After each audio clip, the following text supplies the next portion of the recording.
Hello, my name is Kimberly Wilson, and welcome back to Tranquility du Jour. Nourishing conversations about living a full and meaningful life with doses of tranquility. This is episode 586, all about Road to Recovery. So, what I wanted to share with this is just a little bit of insight into my recent hip replacement. And, for anyone who's like, well, I'm not having a hip replacement, I'm not interested. I also want to just give some ideas around kind of overall limitations and injury. So that hopefully this will be helpful as you think about, okay, how do I take good care of myself when maybe my body isn't able to give me kind of 100%? I also have received a few questions from people that I would like to answer also with regard to this whole process. So stay tuned. And, before I dive in, I want to share a few things that are coming up because I have pulled together some fun things for fall and the rest of the year. Mainly, I wanted to let you know that we've got some really great podcasts coming up. We have returning guest Janice McLeod, who I think I've had on the show 3 times now, who's just so lovely. Canadians, they're just lovely. And anyway, so she will be the next guest that will be released in 2 weeks, and can't wait to share this podcast with you. She's just such a gem.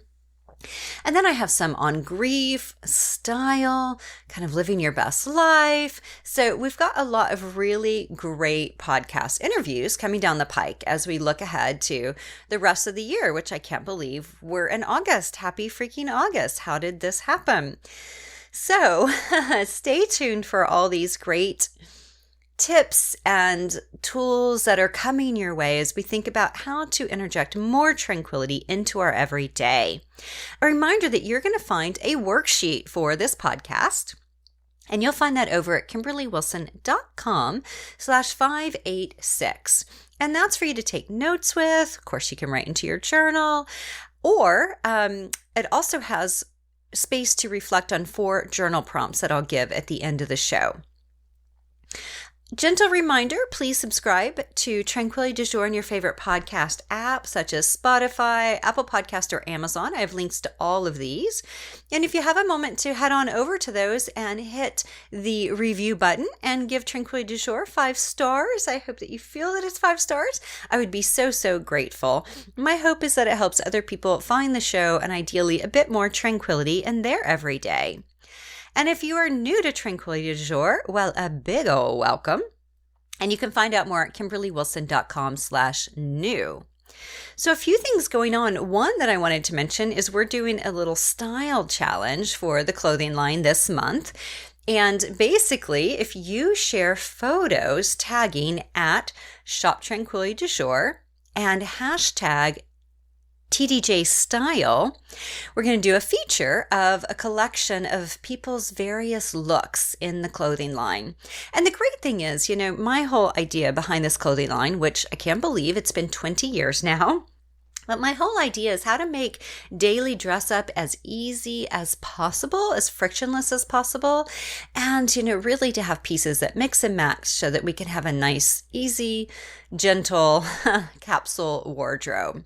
So I love seeing how people pair their pieces with other TDJ items or, of course, other pieces in their closet. So please join along, and I will have a link with some information to this in the show notes for you. Now, anyone who's dealing with pet loss or anticipated pet loss, August 16th, which is a Tuesday, I'm hosting a free pet loss support session. Would love to have you. There's a link to register in the show notes. On October 1st, we're doing our next TDJ Style pop-up event. And these are fun. They're on a Saturday. This one's going to be on a Saturday afternoon at noon Eastern time, but I'm actually going to be in Paris. So it's going to be live from Paris, and it's a free event. And I'll be talking all about building a capsule wardrobe, styling TDJ, etc. And there's a link to sign up for that in the show notes. Also, October 15th, the fall virtual retreat.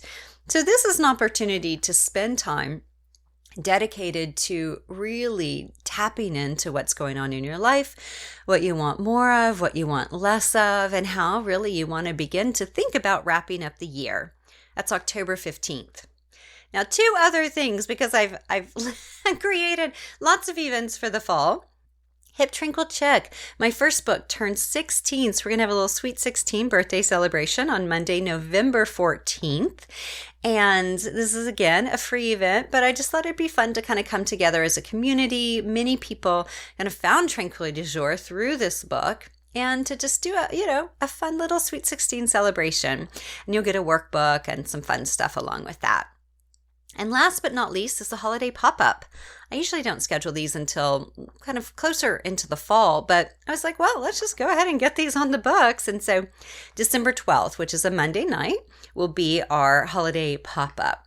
And this is just a fun event where I like to share insights into how to have more tranquility in the holidays. And then I will also be introducing you to the Coterie for 2023. So would love to have you at any or all of these. And again, you can find links to these in the show notes. All right. So let's dive in. Road to recovery. So last Friday, the Friday before last, I got a brand new hip. Now, the thing about this is I'm 49. So, it's viewed as fairly young for a hip replacement. And yet it's something that I was told in late 2020 that I needed. So I've known for about 2 years.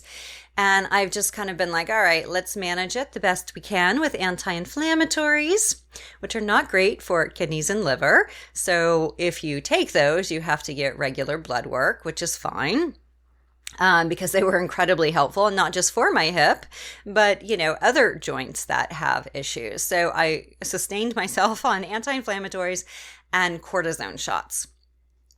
And, that got me through. It really did. And it's funny. It's like the fact that I scheduled this surgery in the spring for July is just amazing because, I think it was like his next available kind of after the ballet performance, because I wanted to wait till I got through that. And it really was so perfect because my hip was definitely at its wit's end. It was like done with me at this point. And so, the thing that I really learned about this, because I have been dealing with, hip discomfort for, I would say 4 to 6 years, like a while. And it's in my kind of left hip flexor.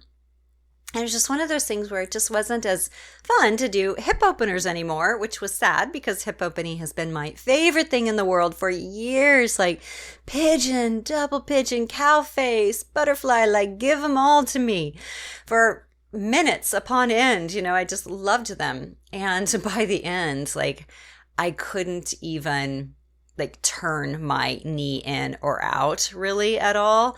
It was just degenerated so much. So, I monitored it, right? I knew it was uncomfortable, and I finally kind of pushed for an MRI because, they'll encourage you to do PT and what have you. And I think unless you're able to really see what's going on inside, sometimes we don't know, and we can damage it by keep doing certain exercises, right? I think mine was already pretty darn damaged, so I don't think I damaged it at all in PT, but it's one of those things where I've just found anti-inflammatories and PT tends to be the go-to, right? With the prescription whenever there's pain, and whenever I have an MRI, it usually shows there's a bit more going on here. So I had an MRI, and that's whenever the doctor was he was my shoulder doctor who I had my shoulder surgery with back about 12 years ago. And so I just loved him, trusted him. And he was like, yeah, this is a big problem. You need to see a hip doctor. And so from there, that's where I found out, with x-rays and all that, where they were like, okay, yeah, you actually are a candidate for hip replacement. And I was like, oh my gosh, that was just not at all what I was expecting. And so again, that's why I just continued to kind of put it off as long as I possibly could. And, during that time, I kept up my ballet. I was doing tons and tons of ballet pretty much every day, and I just absolutely loved it. But it really wasn't until the very end that it was just quite problematic. And so the last 2 months, too, Before the surgery, my teacher and I were like, okay, let's just focus on the performance and preparing for that and not do as many kind of classes per se, because that just irritates your hip. And so instead, what we want to do is just get you ready for the performance. And so that was one way that we kind of worked to just hold on to this poor little hip as long as possible. And one thing in particular that was quite challenging, right? It's just recognizing limitations, not being able to do yoga practice where I can do a nice juicy hip opener, not being able to turn my knee all the way out in a pirouette, things along those lines. And what's funny is, I had joined the competition of the ballet performance that I did on June 30th. And one of the feedback from the judges was, knee needs to be turned out more in the pirouette or something along those lines. And I was like, but I can't, but they didn't know it. I didn't tell people I was about to have a hip replacement. But, it's just that dealing with those limitations is really, it's hard. Even right now, I'll say like the biggest challenge is just the lack of autonomy. If I want anything, I basically have to be like, Tim, can you bring this? Can you bring that? We've put a little basket on my walker, which is quite handy, so I can go around the house and put things in it and carry things from room to room, like a laptop or my planner or a book or my water bottle. But, I'm not supposed to be bending down. So even putting on clothes, things along those lines, it's just like, it's a whole different way of being in touch with yourself and, really doing your daily basic activities. So I've been dealing with limitations, obviously, for a while, physical limitations with regard to not being able to do what I used to be able to do. And then, of course, after the surgery, not being able to really kind of take care of myself. I mean, if I didn't have Tim, I would need to do some sort of assisted living to get through this, because there's just so much that you can't do. And now I'm a bit more mobile, but I still use my walker to go everywhere. Hopefully I'll be transitioning to a cane soon. But, I can't really, like bend down and get things from the floor if I drop them, which I'm constantly dropping things. So it's just one of those things where it's just like, oh my goodness, there's just so much adjustment. And one of the questions I got is like, well, what is your new hip made of? And I was like, that is such a good question. I'm going in for my post-op today. And so I will ask my doctor, because that's a really great question that I honestly never asked. I think I'd read that they're now made with like titanium, ceramic, and maybe plastic. I'm not sure. I could be making that up. So my apologies, but I will find out, because that is a really great question of like, what is this made of? And, the thing about the hip in general is that, so with the surgery, I think it went somewhat smoothly. Apparently I didn't lose much blood, which seems like a good thing, but my femur cracked, which doesn't sound good. I'm going to talk to my doctor more about this today. But as he was putting the implant into the femur, it cracked. And I guess I don't think it's super uncommon. But it, is a little concerning, because if you've seen the photo that I posted, it's like there's a zip tie around my femur and the implant. So it's, that's just a little disheartening. And again, I think it's one of those things where, you have to really kind of jam the implant in and to keep it nice and tight. And then, I guess that's a possibility of a challenge. So, with the surgery overall, I think it went quite smoothly, but my recovery was not, in the fact that I was super nauseous. I don't think I stopped feeling nauseous for almost a week. And nausea, it's just one of those things that's really uncomfortable. It really affects your ability to do anything, because you just feel yuck. So I was getting sick. I was like turning really pale. And whenever you're going to get sick, you get like a little sweaty, a little clammy. So that was happening a lot. So even though it was supposed to be an outpatient procedure, they ended up admitting me that night, and I stayed in the hospital. And so, to go to the bathroom, you have to call a nurse because you're a fall risk. I had the little bracelet on, and, I was just figuring out how to use my walker, and they'd have to help me get my legs out of bed. And I remember coming back, to bed after going to the bathroom at like 3 a.m. And it wasn't the regular nurse, it was someone else. And she wasn't very gentle because I don't think she really knew as much what to do with a hip replacement. And anyway, I just remember getting back into bed and just crying because it was like, this is so uncomfortable. And I can't believe I have to buzz people to go to the bathroom and everything, it just hurts, right? And so that was, I think, the only time where I felt like super defeated. Granted, I was quite drugged up too. And, just it was like my first night. And Tim had gone home, of course, because he needed to be with the dog. So I was just there alone. And it's just a sad kind of place to be. But also, I knew it was temporary and I had to just keep reminding myself of that. And then the next day, I started to work with a PT and an OT. And I got through that with limited throwing up. Again, the nausea was just so bad. And I really wanted to stay another night. My doctor wouldn't approve it. And so ended up going home on Saturday. Friday was my surgery. And on Saturday on the way home, like I'm getting sick in the car, which had never happened. And that's really unpleasant. So Tim wheels me up or, drives up, right in front of the house, which we were so blessed to find a parking spot in front of the house in Washington, D.C. on a Saturday evening. Like that's just unheard of. So we felt really blessed. And then I used the walker it's so hard getting in and out of a vehicle, and then use the walker to get into the house. And I shared a photo of that experience. And then I was just in bed for a few days. But, with all of this, right, it's just been learning to like, okay, how do you adjust to life's changes and challenges and, recognizing that, what's the priority right now? Yeah, there may be a lot of things that I want to do or that I would like to kind of spend time with, but it's like actually healing is my number one priority right now. And so that, just takes a little shift of mentality. I made sure I had very little scheduled in August. I also really tried to clear the decks mostly for September. I did book a trip to Paris in September for a sketchbook workshop that I'm really excited about. And that was kind of going to be my congratulations for getting through all of this. So I'll be going to Paris in September, late September. But other than that, it's really going to be low key for the next few months. And this is coming off the heels of really feeling as if every moment I should be practicing, doing ballet, right, in preparation for that performance. And so it's so weird to A, not be able to do ballet now, and B, to not have that kind of monkey on my back of like, you should be doing X. So that's been a nice adjustment.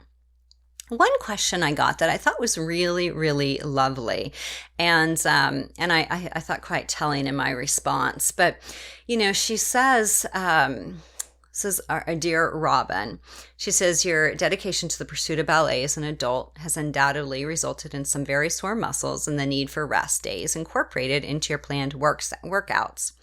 I've been pursuing an interest in tennis and greatly enjoying it, but it leaves me so sore for so many days afterwards. I keep pushing myself and truly love it during the time played, but then I fight the muscle pain with Tylenol, Theragun, hot Epsom salts, and compression socks. I was wondering how you deal with soreness, and do you schedule workouts to allow for specific recovery time, or do you just deal with the resulting discomfort as it comes and goes? So I love that question because I was like, well, my answer will be quite telling, I think, of maybe why I even ended up this way. But, I have found that for me, when I don't work out, I actually feel pain, like my muscles are sore from not moving. So of course, like right now, they're incredibly sore. But, I don't tend to take kind of break days per se because I find that I really like the momentum of keeping it going. So if I can do daily with, say, ballet or with yoga or something along those lines, I keep it going. Because what I do notice is that the starting and stopping of exercise I don't know. I feel like it confuses my body.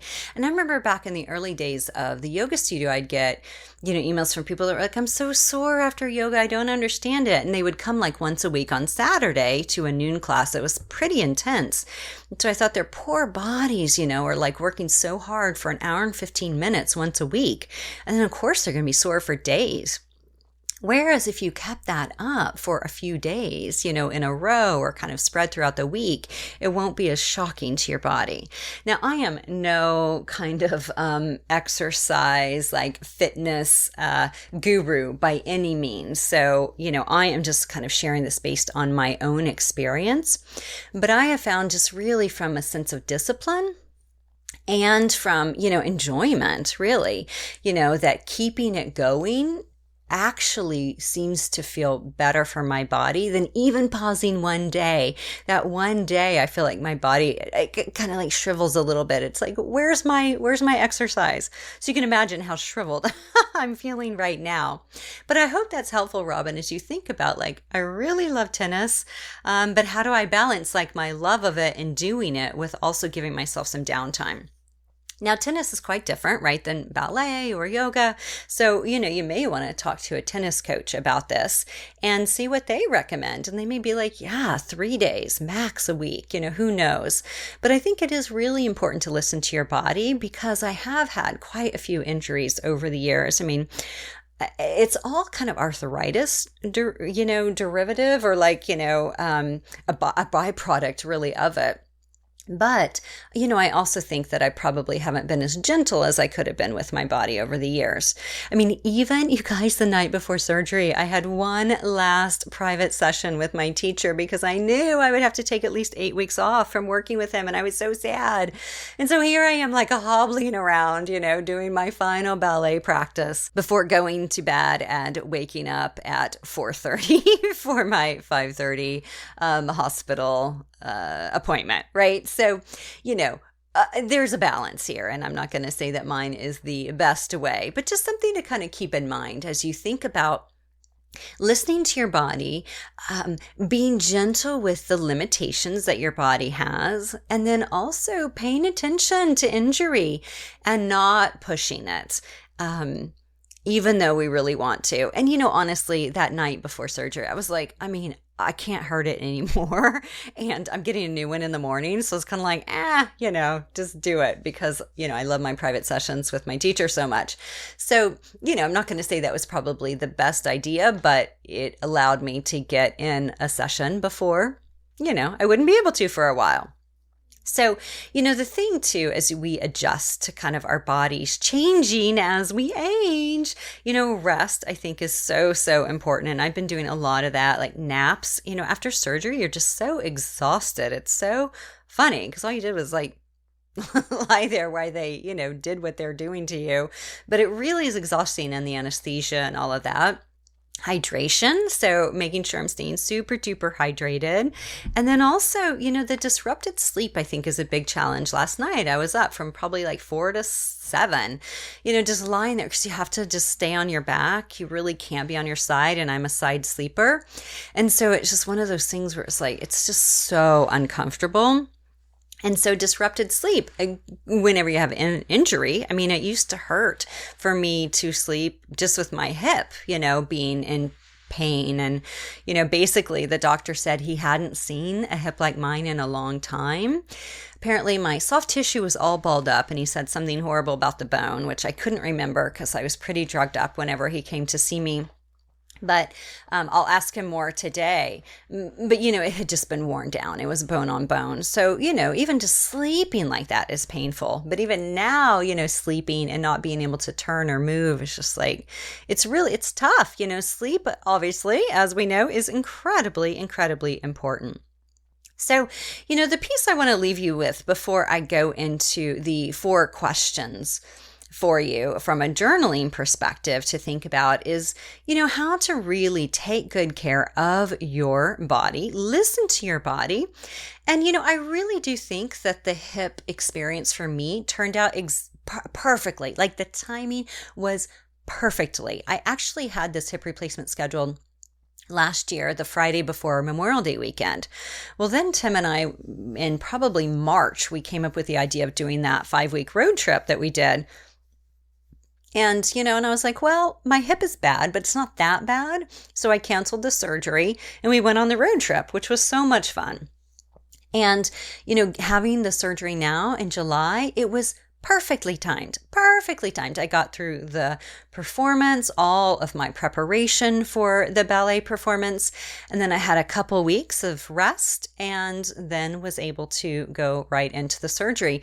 It really couldn't have worked out better. Like, my hip was done. That was like all my hip was going to give. So, listening to your body and recognizing like, okay, how can I manage this, right? I managed it with anti-inflammatories, which I know a lot of people don't love or recommend. But they were so helpful for me because I have a lot of achy joints anyway. And so this allowed me to actually take good care of the other joints, not just my hip. And then, getting and then of course the cortisone shots, right? So, and then getting the surgery scheduled when it was like, okay, this is a good time. This fits into my life, right? Because these things are super disruptive. So where can you find to make sure that you're doing kind of all the like maintenance care that we need, working your body, appreciating your body, using your body, and also knowing when to take steps if the body needs some additional support, like a brand new hip. All right. So the questions that I wanted to give you as you think about kind of your road to recovery, whether or not you're having a surgery, you're getting older, the body isn't working quite the same way, is like, how do we really listen to our body, give it what it needs, and also not become sedentary? And I think that's kind of a really big concern for us as we get older. And, we sit so much as it is. I mean, it's just like if you work on a computer, unless you have a standing desk, right, you're sitting a lot. And so how do we make sure we keep our body moving? And I really do think the daily ballet, it just was so good for me. Even though some days I was like, oh my God, it's noon, I have to do ballet. It was like, afterwards, I always felt so much better. And I'm sure a lot of you can relate. It's just getting to the gym. It's just, putting on those ballet slippers or getting on your yoga mat. And then once you do it, it's like, oh, thank goodness. So my first question for you, what movement practices are bringing me joy? Because I really do think it's important that we find something that we love that feels good in our bodies, right? Our bodies deserve to be loved and nurtured and challenged, right? Number 2, am I noticing any discomfort in my body right now? I mean, there's all sorts of things, right? As we get older, like I have an aroma in my foot. I've got all sorts of things, arthritis in my thumbs, all this stuff, right? So these are subtleties, though, that we have to really pay attention to our body to notice, observe these things, see doctors as needed, a podiatrist or get orthotics, whatever it might be, do PT, get on anti-inflammatories, whatever it might be. So just checking in and are you noticing any discomfort in your body right now? And number 3, would I benefit from seeing someone for it? Or slowing down? And then number 4, how can I make my health a top priority? I think so often we don't pay attention to our physical health until there is an issue. And so how can we make sure that we are doing the regular maintenance for it? If you do acupuncture, going to acupuncture, regular massage, doing your daily stretching, going on walks, staying hydrated, all these things that are like really, some basics, but they're so easy to forget with our daily to-dos. So I just want to encourage you to really think about how can I make my health and wellness a top priority? All right, so I hope this was helpful as I just shared a little bit of the background of the hip journey, which has been quite the journey. And, road to recovery, it's going to be a long road ahead. I'll definitely keep you posted over on the blog and, sharing things on Instagram. And then finally, I'll just close with a reminder that if you haven't signed up for Love Notes yet, I'm going to get one out this week and would love to share one with you. And when you sign up, you get access to a micro course on the 5 different Tranquility du Jour tenets, so please check that out. There's also a link to my 6 books and planner and clothing line, links to follow along on Instagram and YouTube. I've been doing some fun YouTube videos lately, and the most recent one was how to start ballet as an adult, in case that interests you. And then finally, just a gentle reminder, if you have a moment to share a review of this podcast, I would be so grateful, or any of my books. And also just drop me a note and let me know what resonated with you, or how I can support you more on your journey toward more tranquility in your life. Have a delightful week.